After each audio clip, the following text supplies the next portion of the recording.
Welcome everyone to See My Face. We'll specifically be talking about the huge awarding gap between white and minoritized students right across higher education and what this means for students and educators, what anti-racist initiatives FACE has been creating with the help of white associates. So I'd love to welcome also Pascal and John. We are going to make a quick introduction of ourselves, so I will start. My name is Caryn Franklin. I've worked in the fashion media for around 40 years, and I'm visiting professor at Kingston School of Art. I have long grey hair in a plait. I'm wearing a tomato orange shirt, and I have big dark rimmed spectacles. Pascal, over to you. Thank you, Caryn. My name is Pascal Matthias. I am a senior fellow at the University of Southampton, working on the Winchester School of Art campus. I teach within the Fashion Marketing with Management course, and I'm also the co-founder of FACE, Fashion Academics Creating Equality. I am wearing a white t-shirt. I am, or identify as, Black British. I have short dreadlocked hair and a thick greying beard. Thank you, Pascal. John, over to you. Hi, I'm John Tatam. My relevant experience for this session is that for the last 5 or 6 years, I've done a lot of work at Kingston University, but also with 5 or 6 other universities, focused specifically on the attainment gap, the awarding gap, and devising ways of bringing the message and the reality of the awarding gap right down to course level, where we found it's been most effective in really forcing academics to recognize this isn't just a kind of general problem out there somewhere, but it's something that affects them and their students significantly. I like to think I'm a relatively youthful 70-year-old white guy with still enough curly hair to cover my ever-growing bald patch. And today I've got a cold, so I might sound a bit odd. We get you. We feel you. Thank you for joining us. So we started this summit with the film Disclosure, and this featured the voices of minoritized academics. A really oppressive space, which must be challenged. But this also dovetails and relates to the experience that our students and young creatives are having. And Pascal, if I can bring you in, last year at FACE, I'm also a member of FACE as a white member. We focused on challenging the experience and through sort of the lived experience of our young Black and brown creatives. So I'm going to put the first slide up. If we could talk a little bit about why we did that, what we found. We reached 881 students, didn't we, from 50 different institutions? Yes. It was really important for us as a group to actually reflect the varying and nuanced lived experiences of our students. Far too often, I would argue that the student experience gets marginalized and minoritized within institutions and academia statistics. So we're very heavy on data within academia, but the vision and those stories which exist within a very small but very significant sector of academia are usually lost, silenced, or marginalized. So from the 881 students, there was a breadth of both white students, Black students, and students that identified as Chinese, Southeast Asian, Pakistani, Bangladeshi, etc. And it's really important to hear these voices. Often, and I chair the Access, Participation and Progression Board at my university in Southampton, and far too often we talk about how this data is so minuscule that it doesn't have an impact. What we found from the survey, the See My Face survey, is that although you might have maybe only 5 to 10% of students that identify as non-white, they have very different experiences from the majority, and these voices are lost. So the starting point was to ask for very simple, very direct questions, and the aim was to understand the cultural experience within academia for all. The first question talks around, did students think that they were taught by a diverse and unbiased and inclusive teaching body? The interesting, and we'll talk about the data, what we wanted to find from that was how and what is the impact of being taught from possibly a white-centric optic within academia. The second question we asked was, how did they think their academic progression was, and how was it impartial, unbiased, and equal? So how did they think that the impact of possibly having that more marginalized, minoritized experience affected their grades? And we will talk within this conversation more around the impact of having a non-diverse body of academics teaching minoritized and marginalized students. The third question was, did students feel that they were able to study an unbiased and inclusive curriculums? There's lots of work and lots of conversations which we see in the media around decolonizing the curriculum. But how has that, for decades, for centuries you could argue, impacted students? What is their experience of a student paying near on £10,000 and knowing at the onset that their curriculum is not inclusive? And what does that do when we start to talk about narrowing the attainment gap or the awarding gap, when we already know that the curriculum possibly isn't inclusive? That's problematic. And the fourth and final question was, did you feel, and for me, possibly the most important question, did you feel that you were part of a diverse and unbiased and inclusive culture? And obviously we talk about the findings that we had, but these questions are not being asked through the National Student Survey. These questions have never been asked. So how can we then talk about success? How can we talk about equality? How can we talk about quality when the inequality is already embedded through academics, institutions, and a non-inclusive curriculum? So it's really important for us to get the voice of the students to share these findings. And it was interesting, wasn't it, that the area with the greatest disparity between white and minority students was in the ability to study a diverse and unbiased and inclusive curriculum. So that gap was greater than 10 percentage points in terms of agreement and disagreement. And that sort of really does flag up, doesn't it, where the discomfort and the issues are, that for a lot of people there's no recognition at all. A lot of white students and academics, there's no recognition that this is a really uncomfortable space.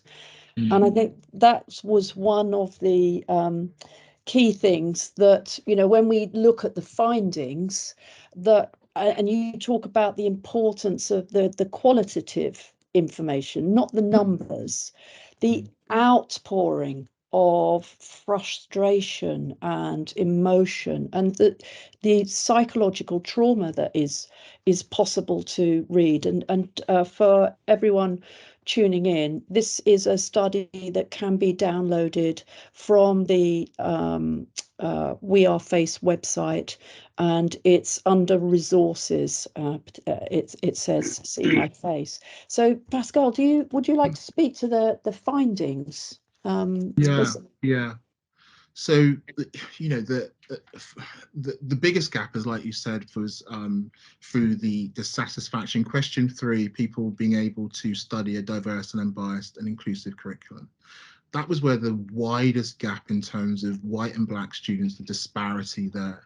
So in terms of the curriculum and what we're seeing around decolonized curriculum and all the work that we're seeing, is that students have felt, not just with the quantitative data, but from also the qualitative data that we found, students have felt that they've not been able to study a curriculum that reflects their own personal experiences.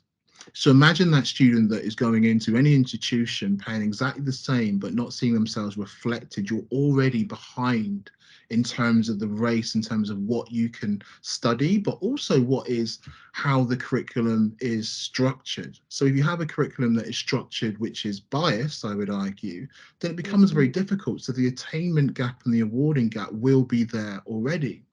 We talk a lot around diverse reading lists.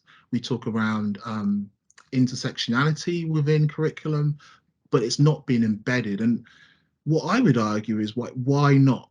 It's the what next and the why not, in terms of we have a system within academia that look at external examiners, which look at quality and assurance, but nowhere has there been this analysis of what does your module or your curriculum or your course need to entail.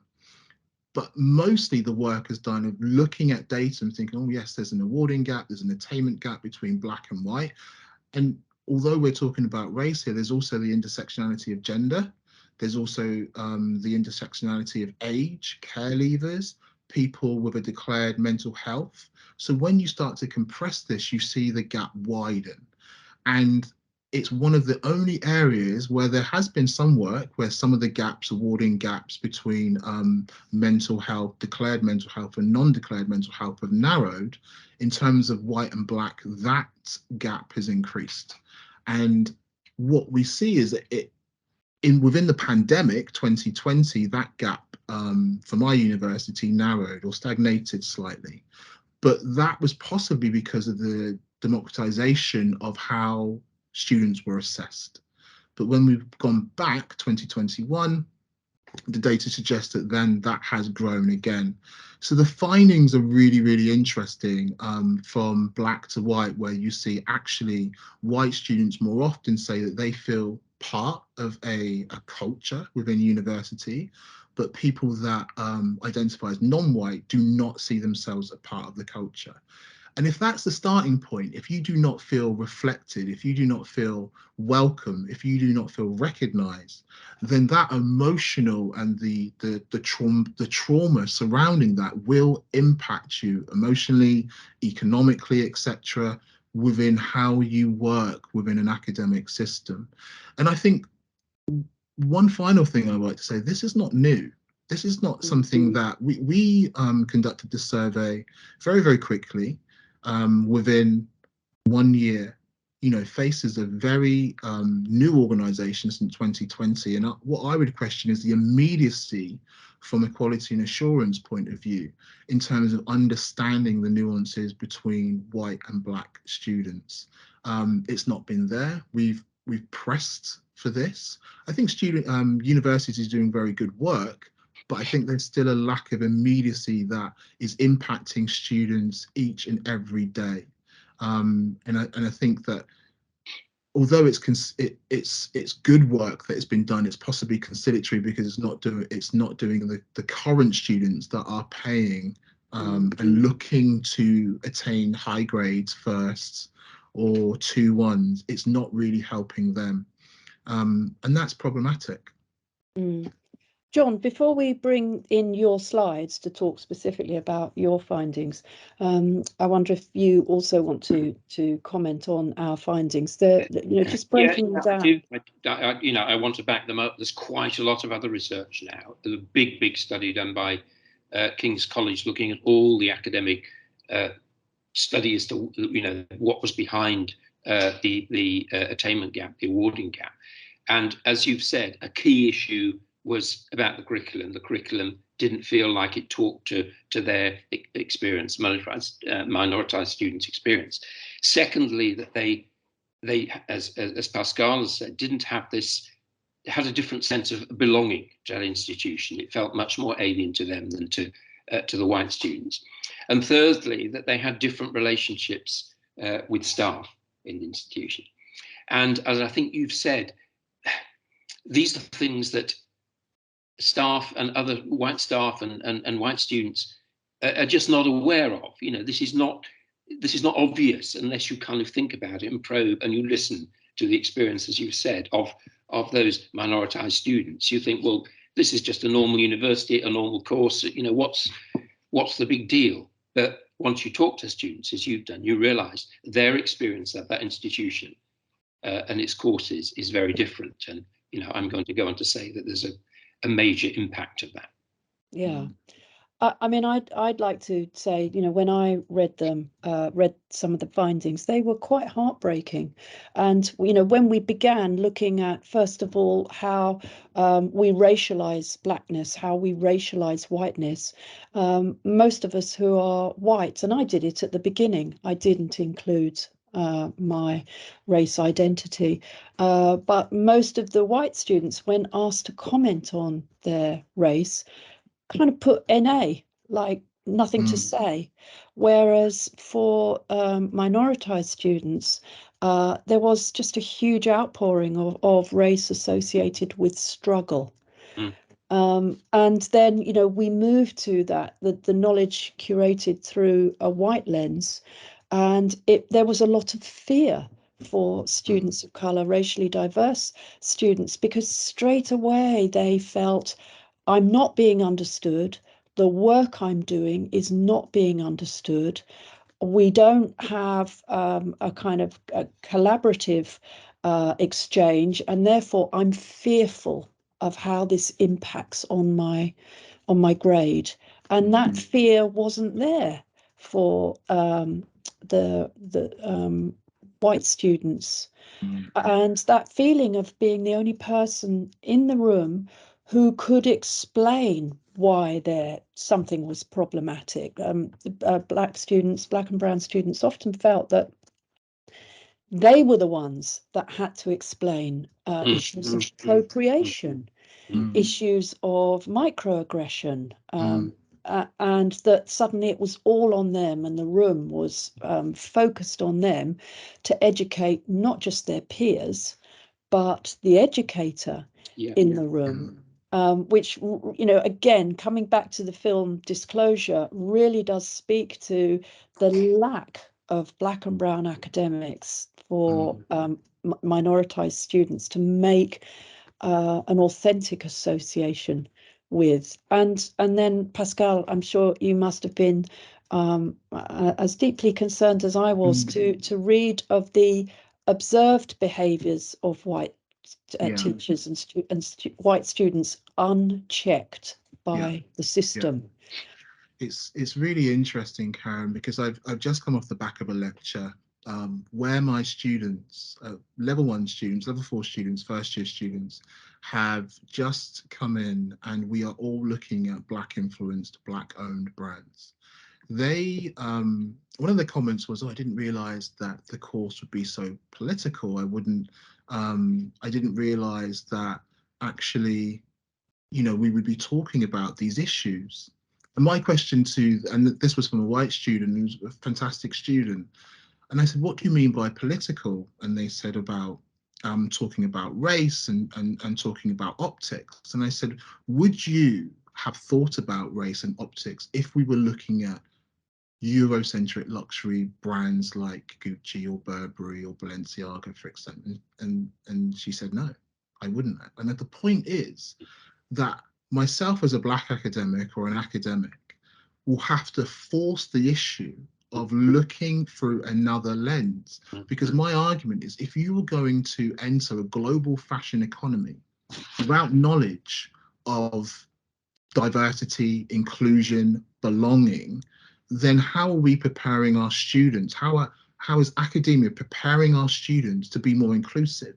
The problems that we see externally, if you want to look at, you know, external and an academic kind of paradigm, if we are discussing how we then prepare our students for the fashion environment, then they need to be aware of these, what they call political, social, emotional, racial issues within fashion. So what we're seeing, and from what the survey has given us, and some of the data is so rich, is like, there's no experience of race being taught. There's no experience of race from the academics are diverse, and we talk at FACE a lot around recruitment. Number one, recruitment and human resources. I spend all day with and talking, saying, how do we become much more diverse? Because these conversations will only happen if we then start to force them, and that doesn't mean that you have to be black per se. It does help to have that conversation, and we have a very strong part of FACE of the white academics that within FACE have been fantastic, but they have then taken it upon themselves to force these issues, have these conversations, look at learning outcomes that say, actually, when you produce a piece of work within a module, you have to include a diverse series of thought looking at race and its impact on fashion. Until this point, there's nothing around diversity. There's obviously nothing around environmental issues either. So there's so many issues of what actually are we measuring? When we talk about success of who? And that is that Eurocentric white centricity that says this is success. And what it does, it marginalizes all the voices, all the experiences. So then what we see when we see fashion brands in luxury like H&M having t-shirts which are biased, the coolest monkey in the jungle and a black person, or the blackface jumper that we saw within luxury, or all of these other examples, you think these people are not prepared because they've not been in that position. And that's the failure of academia. I think academia has to do better to prepare people for the world of fashion. It really does. And our data speaks of that, around how people feel that they've been created through a white lens. There's an absence of black and brown academics. And this has got to have an impact, finally, not just on black students, but all students. I try not to make that distinguish kind of narrative between black and white and having this binary polemic discussion. It's a cultural impact. If we're talking about fashion, which appropriates from black culture so much, how can we then not teach from that position? How do we just say, actually, it doesn't matter, when clearly it does, not just for the black students, but for all students? Yeah, I just think that's, go on, John. Go on. Point of view, we need to be preparing all our students to succeed in an increasingly diverse world, don't we? I mean, that is, you know, if in fashion, if you're kind of missing out, you know, half the world, then that's pretty hopeless. You know, leaving aside all the moral arguments about it. Yeah, I sometimes align it to, imagine you went into university and you all just taught for men, and you just reference from books by men, and then you only could do menswear. You know, it would be so narrow. But what we're seeing is, you could come out with a first-class degree from a very top university and never have referenced a black author. And you only have to cut men's hair, you know. Yeah, it's strange. It's very, very strange. And this is something the students themselves kind of flagged up, that they felt they were missing opportunities to future-proof the industry against racism, and against a kind of a narrow Eurocentric perspective, because they weren't being given enough culturally competent knowledge, vocabulary, and an environment to work in. John, if I could bring you in then for you know, the work that you have been doing.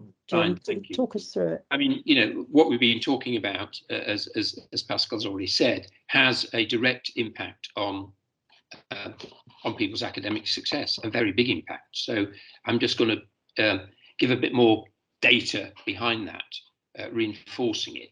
But I wanted to start on a slightly more positive note for once, which is that in terms of participation, HE have actually done pretty well. We've now reached the position where more minoritized school leavers go to university than white students. So I think, you know, that is I was surprised by that, but that is a success. Though, you know, they don't tend to go to the so-called better universities, but then neither do kids from comprehensive schools who are white or working class. So we know there's a lot more work needed there. But in terms of sheer numbers, I think that is a positive.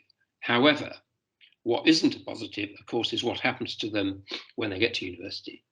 So if you put the next slide up, Caryn. They experience a whole range of disadvantage. So minoritized students are less likely to achieve a degree at all. They're less likely to gain a first or upper second, a so-called good degree, and that's what I'm going to be focusing on most. It's a pretty good indicator of people's experience and attainment at university in general. They're less likely to move on to graduate employment. They're less likely to move on to research, particularly non-taught research. And they're less likely to get employment at all than white students. So all those are pretty big issues, major disadvantages. But focusing on the attainment gap, the awarding gap, I've taken the figures from 2019 because, of course, with COVID, there's been some pretty unusual results coming out of universities, some very high levels of good degrees awarded all across the board. But going back to 2019, which is typical of years and years and years before that, 81.4% of white students got a first or 2-1. This is nationally. And these are all UK domiciled students. And 68% of minoritized students got a first. So a 13.4 percentage gap. That's not small. But what makes it even bigger, in my view, is when you look at it another way, which is to say that actually means that 20% more of the white cohort achieved a first or a 2-1 than a minoritized cohort. So if we go on to the next slide, Caryn. Can you move up the slide on, Caryn? Is that, I thought I'd got that, the minoritized attainment gap. Would you No, that's it. Thank you. No, that's it. Yeah. So, you know, I'm going to keep talking about this, but this is huge. That gap is huge. It's long-standing. It's got a little bit less, but it's still very, very long-standing. It's been known about for a long time. And it's so much bigger than, you know, the gender gap or the class gap. I'm sure if you ask people, actually, if you'd asked me 7 or 8 years ago before I got involved in this stuff, what's the most significant gap? And I probably said, oh, I think there's a gender gap or maybe a class gap. No, by no means. This way exceeds that. And one of the most astonishing things for me is, of course, there was a huge variation. We're lumping non-white students together. And of course, there are a huge variety of different experiences and backgrounds. But in all ethnic groups perform less well than white students. And for me, this was absolutely astonishing because I've got something of a background in local authorities and schools. And I know that in schools, minority students, whether they're Chinese, who are way, way out ahead, Asians, even Pakistani boys, are all outperforming white students. And yet somehow, when they come to university, even Chinese students are doing less. They're doing better than Black African, but they're doing less well than white students. So to me, that is, you know, that's quite astonishing. That should be the case. Yeah. So if we just move on to the next slide, Caryn. So, okay, you know, why is this and why has it been ignored for such a long time? Well, I think for a long time, I think there are issues about people just being uncomfortable to talk about race, and these are liberal institutions, and, you know, they can't be doing anything which is disadvantaging people because of their race. It's something else that's causing that. So we tended to see the student deficit model, and perhaps they're coming in with, you know, lower grades or there's something to do with their class, you know, a different class background. That would explain it. This isn't anything about race. That's what, you know, was the comfortable way of dismissing this, despite the fact the gap was so huge. But way back in 2015, Hefke did an analysis of all the graduates that year, 280,000 graduates in 2014. And they controlled for entry qualifications, age, disability, gender, subject studied, school attended, and an area participation measure, which certainly outside London is not a bad proxy for socioeconomic group. Controlling for all those things brought the then attainment gap percentage point down 1 point from 16 to 15, almost no impact at all. Quite extraordinary. So all those things could not be the explanation. I've done a lot of work in Kingston, as I say, and we had a big OFS funded project working with 5 other universities, quite a mixture of universities. And our analysis confirmed all that. Class, you know, really, yes, minoritized students, certainly at someone like Kingston, tended to be more likely to be from one of the so-called lower socioeconomic groups, but that didn't explain in any way the difference in performance. So we could kind of dismiss all that stuff. So what I found, really what I've spent much of my time doing, and what I found has been powerful, is to hammer away at some of these messages. And we've developed at Kingston quite a sophisticated way of breaking down the data to course level. So I think quite a lot of people would say, yeah, I've heard about the attainment gap, but you know, it's awful, but you know, it doesn't apply to me and my students. I treat everybody very fairly. I do my very best for my students. I think, you know, I think all of them are doing well, etc., etc. When you can produce the data at a level of the course, and you can demonstrate to people that they've got minoritized students coming in with the same entry qualifications as white students, but they're much, much less likely to succeed. When the staff see that it's their students that are, as it were, being failed, that's when they kind of, you know, take a big swallow and start to say, okay, you know, something's going wrong. We need to do something about it, but I'm not sure what. Now, sometimes I found it just getting people to accept that this is something that's happening to their students is a really important starting point. So people will begin to reflect, hopefully they'll begin to reflect on the curriculum, but that's helpful if that's an institution-wide drive. But also they reflect, I think, on their own behaviour in very simple things like learning people's names and who you go to in a seminar. And, you know, once they reflect on that, they start to see, yeah, that they're not really engaging with some of their students in the same way. And I think, you know, that's really quite an important starting point to get people to be reflective. And in my experience, you know, most staff do want to do a good job for their students. They want their students to succeed, but they get in this very awkward feeling that, you know, they're failing them, and are they being racist, and what can they do to help? And I think that's, you know, that's when your work at FACE comes in, that you've actually, you know, you're going to talk about how you've done mentoring and you've helped people to think through these issues and start to make changes.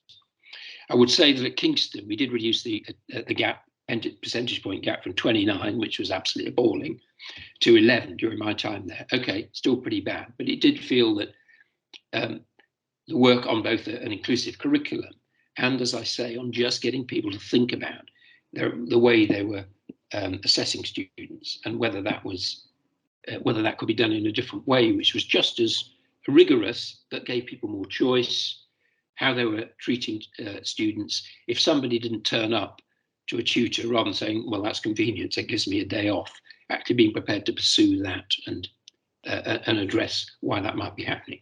So we had some success there. We didn't have all the answers, but the starting point for me was getting staff to accept that this was a problem not somewhere out there for HE, but a problem for them and their course and their students. Thank you, John. Given that you're not feeling 100%, you took us through that really well. I'm sorry. Thank you.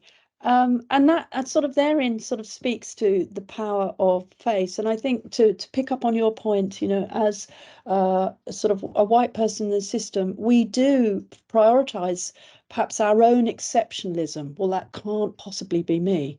And having been a member of FACE and learned such a huge amount really about all of the possible microaggressions I was complicit in, whilst still wanting to think of myself as a sensitive and thoughtful person, absolutely. It was truly liberating. And I would definitely kind of recommend that space to just let go of the kind of narcissistic holding on to, well, that wouldn't be me. That's somebody else doing that, and just go, yeah, I need to immerse myself in the information with curiosity of what it is that I can do to improve. And these are the words of Claire, who's one of our co-creators of the initiatives that we are creating at FACE. We have essentially 4 toolkits that we felt would be really important as a kind of a national resource, and Claire and other students of colour have been encouraged to jump in and contribute their lived experience. And Claire, you know, speaks from the heart when she said when she says that she really doesn't want other students to experience the isolation and this unhappiness that she experienced when she felt she couldn't meet you know, with tutors on the project that she was trying to develop, because there was a wall.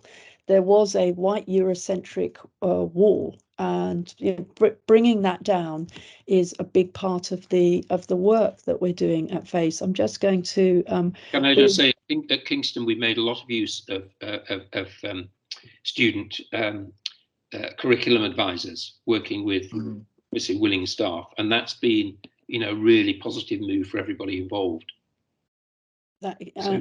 So working on an inclusive curriculum, working the staff together with the students has been, I think, one of the highlights, really. Yeah, thank you. I think it's sorry, Caryn, go ahead. You go, honey. No, I was going to say it's just not one thing. It's multifaceted, and I think John, your analysis is fascinating, because we look at the success of, like you were saying, some marginalized, minoritized groups in FE or secondary school, and we see that actually they're outperforming. But what you then see at the HE level is that you have overseas students that then come in, which are slightly nuanced to maybe British Pakistani or British Chinese, etc., in terms of what that cultural sense of belonging is within HE. And I think this is a really important point that you make about understanding students' names and feeling that they see themselves reflected within the curriculum, but also the culture. So what we see is that the data that we usually have is usually at institutional level. We see that the attainment gap for any particular institution is maybe 16%, 10%, but we don't see it, like you've said, at course level. So we step away from that, like you're saying, Caryn. Exactly. Yes, it's not, I don't really have to do anything because I'm doing a good job. I'm doing a good job. You know, it's not me. Yeah, else. And it's the small details, I think, that make a difference, understanding those students at a module level, at a course level, which are really, really important. We do that to recruit, but we don't do that to progress. So we will go out to lower socioeconomic areas to recruit. We will go out to have a look at recruiting more people from marginalized and minoritized areas. But in terms of progressing them, then I think the work really does dry up. And I think that a lot of work that FACE does, and the academics on there, and the work that I do within my own particular institution, is ensuring that those students feel that sense of belonging at course level. And then you do see the progression of students, because they think, oh, actually you're talking to me and not just the majority. And it might be 10 students out of 50, but those 10 students then do see a progressive rate. The interesting thing then is, and this is, I don't have an answer for this, is that when you do have a sense of inclusivity within your teaching and your sense of belonging, it also then does progress white students, which is a good thing, but still maintains that awarding gap. So the interesting thing for me is then how to elevate the most marginalized and minoritized group to then still compete, if that's the right term, with the top performing students. And I think that means that you have to ring fence them and understand the nuances, whether it be about financial difficulties, whether it be around first generation going to university, whether it be about the difficulties that some marginalized, minoritized students have that are very different to their white counterparts. So I think it's really understanding at a course level that Black students are very different to white students, and in a way that you would look at a student that maybe had a disability and you would look at access for them, you really have to have a look at access, participation and progression for Black students to really concentrate this awarding and attainment gap. I mean, the difference between schools and universities is, fascination to me, and somebody needs to do some research on it. But I mean, my kind of guess is that at schools, even big schools, staff know all the students. Yeah. They know them all, and a good teacher should know exactly how each student is doing so. University, I mean, it may vary on a smaller fashion course, maybe, but universities, when I went to university, I went to lectures of about 150 people. Nobody knew who the hell I was. I could have disappeared, and that's a very different experience from being at school. Good point. Yeah. Yeah, I'm going to bring in something just off the back of what you were saying there, Pascal, and I'm going to look at Project 2. So we have members all over the country. Project 2 is led by Linda Mackey at Winchester School of Art. And she says that by co-creating with students of colour in focus groups to investigate bias, specifically for assessments, it was established that language, content, cost, and culture came out as areas for potential biased evaluation. Simple examples where expectation of materials as a sign of commitment rather than lack of materials being seen as a sign of a cost issue. Simply because viewed through the eyes of an academic who doesn't understand that it's not possible to afford the right materials. So all of these are sort of taken into account to create a sort of step-by-step assessment journey to flag bias avoidance with findings, resources and proposals to support ongoing anti-racist work for all fellow academics. So each one of these projects, which we invite everybody to learn more about, are available. There's another, number one, the module building toolkit. This is led by Dean Liggett at Ulster, again, working with a variety of academics. And this toolkit will provide building blocks to assist integration and embedding of module content, delivery and teaching and learning activities that are inclusive, transparent, decolonised and nurture unbiased content.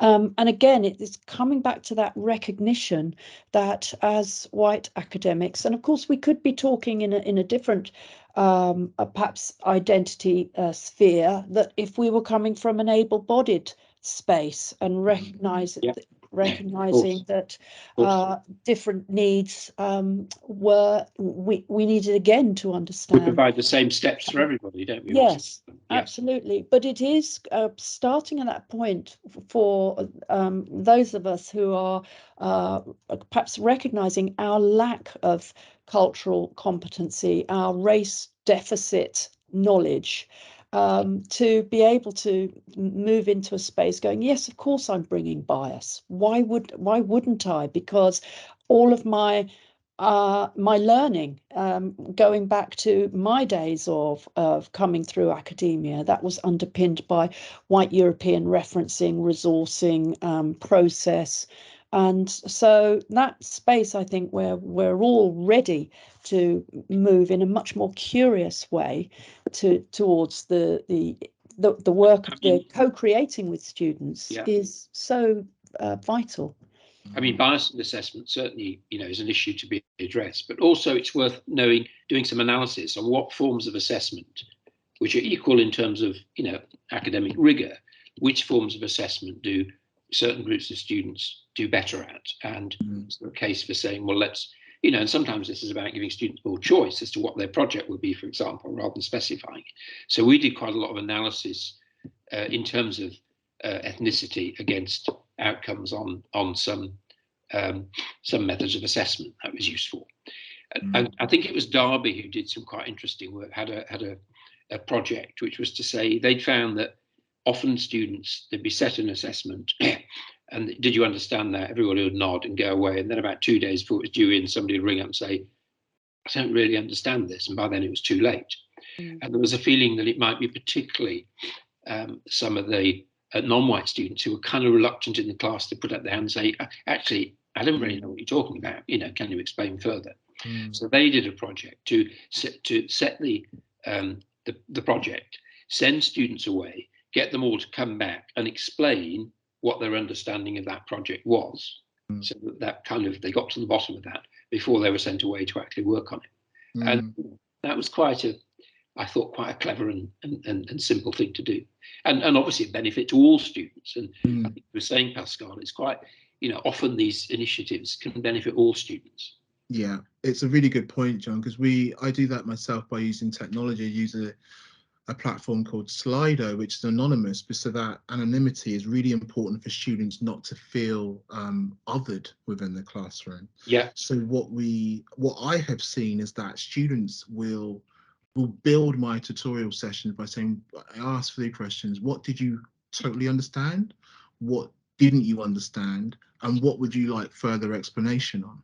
So what I've seen is that I give, that kind of 3-pronged structure, which allows students to then tell me what they clearly understood, so I can understand what's really sticking, but also look at what's not understood. And it's not about just then looking at the individual black or white students, looking at the culture of the whole cohort and saying, okay, what is really being understood or not understood, and why is that? And I gather that weekly, and then that builds their tutorials to say, actually, before we go off and send you off and say, this is what you have to then, and many times you're right, the assessment method is a 2,000 or 3,000 word essay, which doesn't always align with some of the different students' strengths.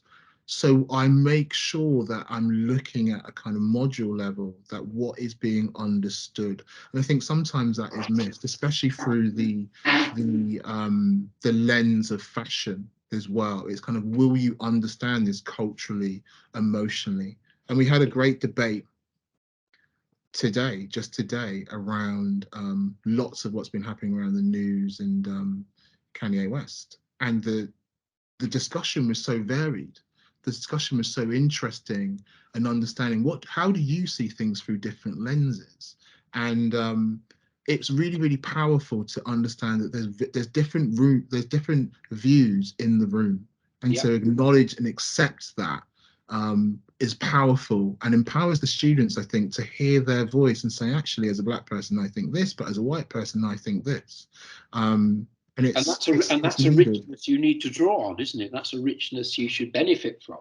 Yes, yeah, it's needed, and it's been unfortunately missing from the conversations. And I feel it shouldn't take a black academic to be in the room to have these discussions. It should take all academics to understand the variety and the richness which is a part of any cohort. And of course, we're talking here about race, black and white, but also from other intersectional points of view as well is so important, and not just from the center point that says we are going to study fashion, how we've been taught fashion. So because we've been failed by academic systems from the age of 5 to the age of 18, whatever formative education you've had, we've learned in a certain way. So we teach in a certain way. And in a way, there's so much unlearning from an academic perspective that's needed to say, actually, just because I was taught like that, it took me a long time. It took me a long time to realize the way I was taught, how I was taught, possibly a lecturer stood talking to me for 2 hours when I went to university in the 90s, and then just taking all this information, and understanding all this language is limiting, not liberating. Same as they did 200 years ago, Exactly, yeah. Really a powerful conclusion there, and I'm sort of mindful of time, so I just want to flag up resources. One of the projects that was undertaken and led by Joyce Thornton at Westminster for the all of the associates was the widening participation film Fashion Needs Colour, which is a national outreach tool for all institutions, and that's on YouTube. We've got the link there. And also, if anybody is interested in the breadth of academics and their conversations, there is also a film on YouTube about the FACE collaborations, and we kind of open our doors to interested academics to come and join, to get behind the perhaps to know that you're accessing the confidence to demand the change that we know needs to happen. And that's something in closing that you have noticed, isn't it, Pascal, that you no longer feel like you're the only person in the room demanding change. Yeah, it's everybody's responsibility. And, you know, as the background says, we have to utilize our power, our position, our privilege, and our purpose. And what is the purpose of being an academic? It's to have inclusive teaching for all. We all have privileged positions, but it's understanding that and accepting that sometimes that doesn't serve everybody, and understanding that we have a duty within academia to teach everybody from many different perspectives, and sometimes that doesn't happen. And we're all in a position, we all have this power as an academic, the students coming in at a very young age, to say, like I've just said to mine a few hours ago, that you will feel more empowered and reflected by studying diverse curriculums, by having diverse academics stood in front of you, from looking at diverse techniques of how to study and methodologies. Like you said, John, not just having a 200, 300, 400-year-old process of what education originally was just to teach the very, very privileged. That can't happen. You can't just use a narrow section of books and reading lists. You can't just have a very non-inclusive academic program, curriculum, or staff. It has to be, and that's everybody's responsibility. So yes. Yeah, thank you, Pascal. Thank you, John. Can I just mention one side issue? I saw on your previous slide reference to the National Saturday Clubs. I did some work for them, and I went to their exhibition, summer exhibition they had this year. I thought it was absolutely extraordinary. The work, you know, that they got out was really amazing, and they are very much focused on minoritized students and more working class students, but the work was just fabulous. And I know Kingston is involved in that. I'm not sure, you know, how many others, but a lot. Yeah, good to hear. Thank you. And I'm just going to add one other credit because we looked at 4 groups of work, and there was one we didn't talk about, which is actually being led by a Central St Martin's student, now a graduate, Tegan Rush, which is the Radical Curriculum Decolonization Toolkit. And that was for historical, theoretical and cultural studies, which takes the form of a conceptual map to facilitate critical reflection and discussion on racial equalities, and is a kind of growing pool of knowledge. So it really does give you the sort of range and depth of conversations that are being had nationally, that everyone can join in. And you know, Pascal, from your point of view, feeling that white academics can also join you in a space of saying we have to have change, we're fed up with the detours. That's an important part of what FACE is about, isn't it? Yeah, definitely. It's work in progress. I think there's so many good people doing so many good things. I think it's important to stay positive and look at the good work that's been done, but also not lose sight on the work that needs to be done as well in narrowing these awarding gaps and narrowing the attainment gaps. But beyond that, improving the culture within all the universities up and down the UK and worldwide, really. And I feel that these conversations, the FACE Summit, the 13th or 14th, are so important for people to just get another sense, another understanding. And this is both for academics and utilising the power of students, that many are coming and involved within these conversations, because sometimes they don't understand, because they've been enabled to think in a certain way through academia. I have never been taught by a person of colour. I have never seen myself reflected in a curriculum. So it took me a long time to realise I've been failed by my education. It was a moment where I thought, this is why I felt like this when I was at university. This is why I felt I didn't really know what it was until I started doing the work and thinking, I don't see myself anywhere. And when you see that mirror and you hold it up into yourself, like you've both said, that academics are saying, oh, it's exceptionalist, it's not me, it's you know, it must be, it's bigger. But if we're to assume that racism or bias exists in society, then of course it exists within academia, and it's how we can lower that rate of race, that rate of bias. It's important to me. Thank you. I think that's a perfect out. Yeah. John, Tatam, Pascal, Matthias, thank you very much. Thank you. Pleasure. Pleasure as always. Thank you. And all strength to face.